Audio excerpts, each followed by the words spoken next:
From presidential affair rumors to wearing a potato sack and making it sexy, Marilyn Monroe was a pop culture phenomenon and influence. The iconic actress and singer died in 1962, but still remains an icon 60 years later. She's a valid point of reference when it comes to fashion, beauty, and the redefinition of what it means to be a sex symbol. Her life was glamorous and filled with many headline-making incidents, but it was also trailed with tragedy. You won't believe how bad things got at one point in the star's life. Make sure you stick around to find out because we've got all the details on Marilyn Monroe's tragic history. Marilyn Monroe is a face that is recognizable all around the world. But beyond that, she was the inspiration for more things than she's credited for. And that includes the early success of Hugh Hefner's Playboy magazine.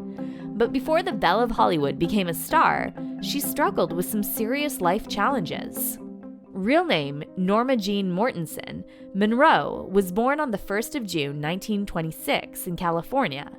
But life had dealt her some tough cards before she was even born.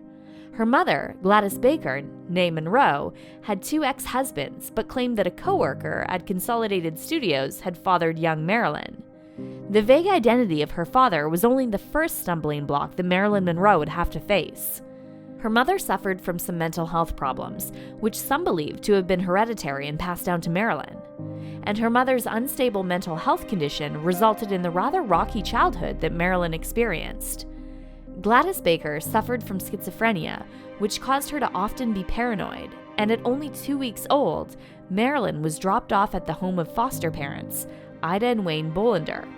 When Marilyn was 7 and reunited with her mother, the death of her half-brother, 13-year-old Jackie, became a turning point for what was otherwise a stable childhood for the young girl. Her mother lost her job and her grandfather hung himself, and Marilyn's life was unraveled, and such began the long and tiring cycle of homes for young Marilyn. Marilyn Monroe lived in 12 different foster homes, but as luck would have it, she was able to escape being stuck in the social services system. She rotated homes between some of her family members, the Los Angeles Orphans Home, and the home of her mother's best friend, Grace Goddard, who became Marilyn's legal guardian at the time. But you won't believe what she had to do to survive at 16. Marilyn had lived with the Goddards and her aunt, Anna Lower, on and off for years. But when she was 15, the Goddards wanted to move to California, and her aunt was too old to take care of her. 16-year-old Marilyn, who was still in high school, had to get married to avoid being put in custody by social services.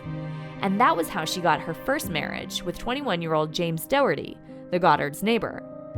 Marilyn and James had some good years together, but by the time he was deployed as a merchant marine in 1944, Marilyn had dropped out of high school and was working at a defense plant for $20 a week. And this was the start of something different and glamorous, unlike anything else up to that point in Marilyn's life. While working at the plant, a photographer discovered her, and that sparked her eagerness for the Hollywood spotlight. An 18-year-old setting out for Hollywood success is not often expected to have a husband, so in September 1946, Marilyn Monroe and James Dougherty were divorced. But success wasn't an easy path.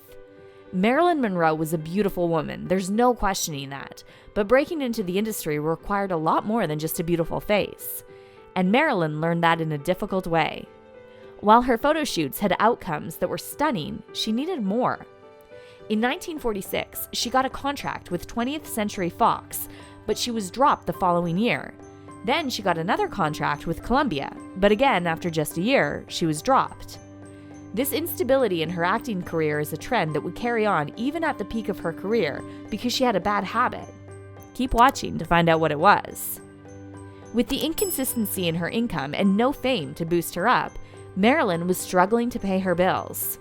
For that reason, mainly, she decided on a gig that could make or break her career, and she didn't realize it until the outcome of the project spread like wildfire and propelled her into another level of success.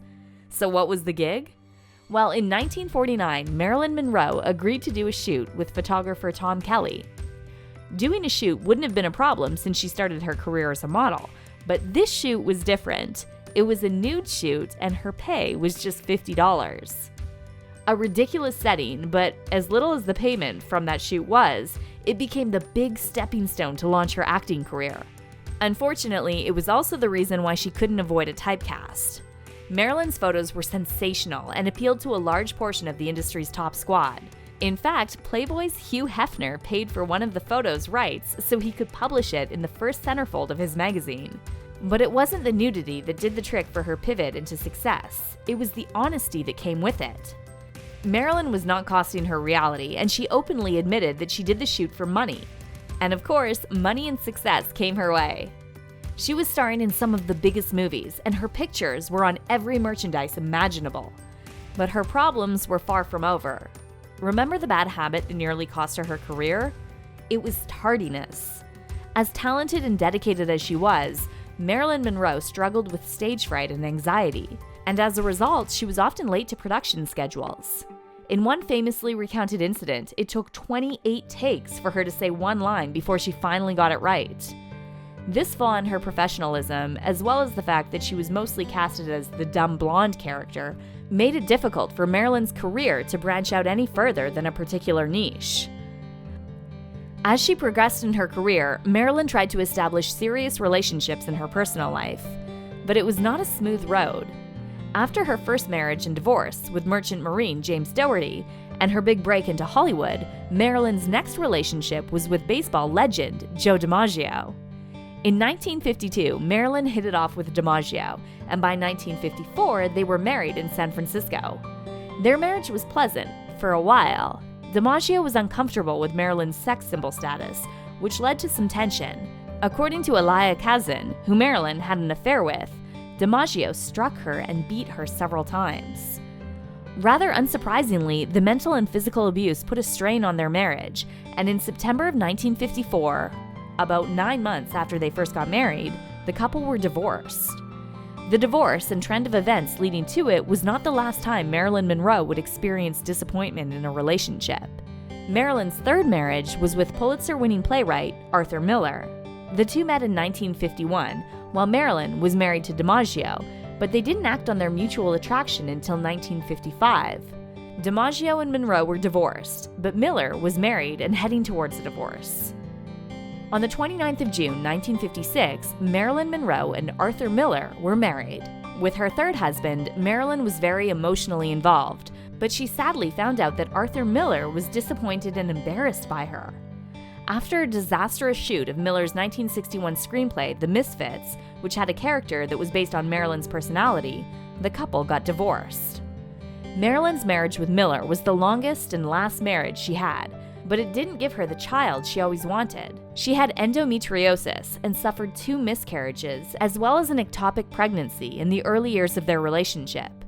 In the midst of these difficult relationships and painful health challenges, Marilyn's life seemed to continue taking a turn for the worse. The actress would drink alcohol excessively and was known to favor painkillers. Her addiction, along with her depression and other mental health issues, gave her a lot of emotional stress as she was constantly experiencing mood switches.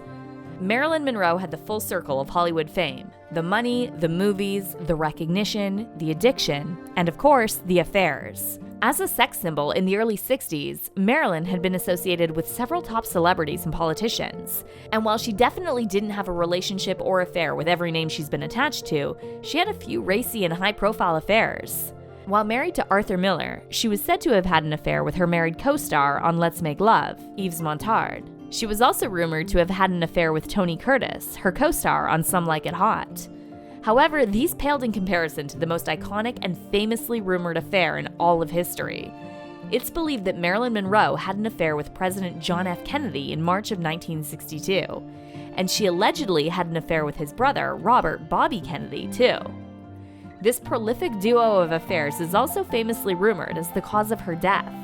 On the 5th of August, 1962, at the age of 36, Marilyn Monroe was found dead by her housekeeper. People who were close to her and fans from across the world grieved her death. But like most high-profile cases, Marilyn's death and the circumstances surrounding it were subjected to tons of rumors. It was, and still is, widely believed that the Kennedy brothers, the mafia, her housekeeper, and the FBI were involved in the death of Marilyn Monroe. But there's been no conclusive investigation or reports to back these rumors. According to the coroner's report, she died of an overdose, which corroborated with the bottles of medicine found by her bedside. It was ruled as a probable suicide. And that was the tragic end of Marilyn Monroe's life. Marilyn wanted to achieve success and stability, and she put in the work for it. But there were one too many hiccups on her path. Despite the odds in the short span of her career, she successfully made a name for herself, and her influence is evergreen. What do you think was the most iconic thing Marilyn Monroe ever did? Was she always fated for a short-lived career? Do you think she's been given her place among the stars?